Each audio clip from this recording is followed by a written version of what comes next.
अस्सलाम वालेकुम व्यूअर्स, क्या हाल चाल इन तबीयत सेहत ठीक हैं। तुसा दे पै यूट्यूब चैनल असगर तबसम ते मैं हाँ मुहम्मद असगर। जड़ी अज की सारी वीडियो गंदम दे बारे कि इंदे विच जड़ी बूटियां ते केड़ा स्प्रे कीते भाई होनी को तनवीर भाई होनी को सवाल करे सूँ ते तुहाडे फ़ायदे वास्ते बड़े अच्छे मशवरे तो अगू देसां। इंदे तो पहले मेरे चैनल को ज़रूर सब्सक्राइब करने ते बेल आइकन बटन को आल ते प्रेस करने ताकि मेरी आने वाली नवीं वीडियो बिरामा कण पहुँच सकें। ते तनवीर भाई होनी को सवाल करे ने तनवीर भाई केड़ा स्प्रे कीता है कि बहुत अच्छा रिजल्ट आया है। भाई जान बायर कंपनी का कीता है इटलाटस ते डेफिड दुहां को लाते व्यूअर्स बहुत ज़बरदस्त रिजल्ट आया पे कि रिजल्ट चेक करवाया कैमरामैन दिखाएगा। ज़बरदस्त रिजल्ट आया पे 3 कंडी दा खात्मा। ये बहुत बड़ा इशू होंदा है गंदम वास्ते, बहुत ही बड़ा मसला होंदा 3 कंडी दा क्योंकि ना कटाई दे विच मसला बनता है तो इंदे बहुत बासी में समझ इंदा अगर बर वक्त स्प्रे न किया वजे ना तो गंदम को बहुत मसाइल नाल दो चार थी वैन। ठीक है, मेन मकसद है कि व्यूअर्स स्प्रे करन दा टाइम क्या होंदा है। पहले दूजे पानी ते जेले 3 घंटे बहर आ वजे तुसा उन वेले स्प्रे कर रहे। कई बिरा करेंदे रह वैन, कोई इंतज़ार करेंदे रह वैन कि सारी जमसी तो वो ज़्यादा जड़ा मजबूत कर वैसी। अगर एक तुसा जड़ा वड्डा बूटा उसी 4-5 पत्रे को तुसा छीक के चेक करे सो प्रैक्टिकल दे तौर ते तो तकरीबन अद्धे फुट को ज़्यादा उनकी जड़ हो सी ज़मीन के अंदर। उनके क्या जितनी वो खुराक गिनसी उतनी उनकी कैपेसिटी ज़्यादा हो सी, चंगा स्प्रे भी वो ना मरे सी। मकसद ये है कि 3 कंडी दे जिले 2-3 पत्रे होवन जमीन तो बहर आ गए तो आपको पता लग गए दूजे पानी ते उनको स्प्रे कर दो तो ही मरसी। ते पीछे जट गिले दिती वदा होंदे स्प्रे वाले को कि भाई यार रिजल्ट नहीं आया, तुसा जो इतनी साम खड़े रिजल्ट तो किवें आवे। दोस्तों को मशवरा ये है कि टाइम ते 3 घंटे की स्प्रे की करो तो ज़बरदस्त रिजल्ट आवे। जिले मुश्किल बड़ में दी ज़्यादा कंडा वध वेंदे तो पीछे जितनी चंगी कंपनी दी स्प्रे मरे सो तो असर ना करे सी। तनवीर भाई तुसा हुण कणक दे विच यानी कि पहले मुंडी तक खादा हर कोई देंदा रह वेंदे DAP ते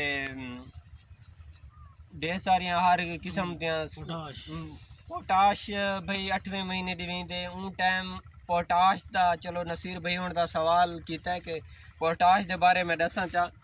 अगर गन्ने दी फसल को देसो तो 8वें महीने दे विच देसो यानी कि 4-5 अगलियां गन्ना बनाई खड़ा उसी उन दे विच बहुत फायदा होंदा है। पोटाश दा मेन मकसद होंदा है कि नसीर भाई वजन बढ़ावना, पोटाश दा ही काम है कि गंदम को ऊँ टाइम देसो कि जेले निसरण ते आंदी पई होसी कि ऊँ टाइम देसो कि यानी कि इंदी बढ़ोतरी थी वे वजन दे विच इजाफा थी वे।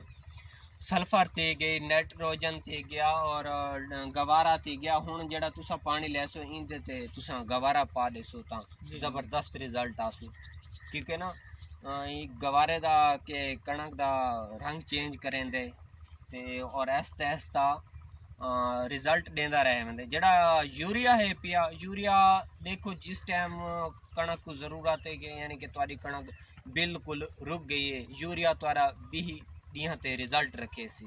20 ॾींहं तो बाद वो इतना फसल को 20 ॾींहं दे विच उठा गिन सी। 20 ॾींहं तो बाद जेड़ी गवारा है आहिस्ता आहिस्ता टकदी रह वेंदी है। ते तनवीर भाई व्यूअर्स को क्या पैगाम देना चाहसो तो आपको असा जेड़े मशवरे देंदे रहे वैने क्या तुसा उन्हें तो मुतफिक की वे रिजल्ट तो मिलता है। जे भाई जान बस थोड़े मशवरे चलते रहे माशाल्लाह फसल बेहतर है अच्छी है पई।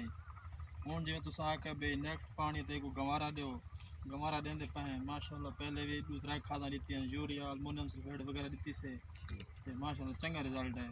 मजीद थोड़े रहनुमाई इंशाल्लाह भाई तुहाडी रहनुमाई करेंदे रहे वैसों।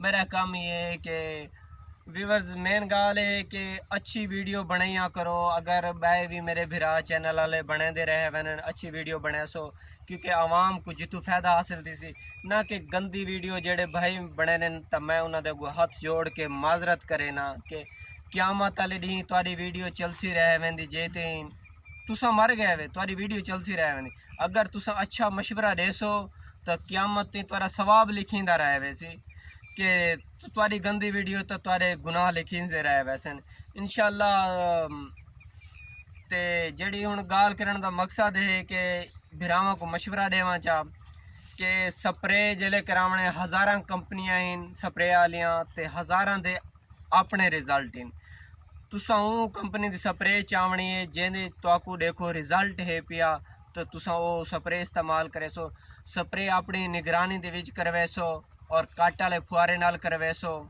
کہ اندے دے اوتے کنک تے بے نال کروے سو تا کنک تے نقصان تھی سی لیکن کٹ والا فوارا جڑاں دے وچ سپرے اپنا اثر شروع کریں ہے اور زبردست رزلٹاں دے بہتر حالت دے وچ سپرے کرے سو تو زبردست رزلٹ آسی انشاءاللہ اگلی ویڈیو نال ملاقات تھی سی اللہ حافظ اللہ سونے دی امان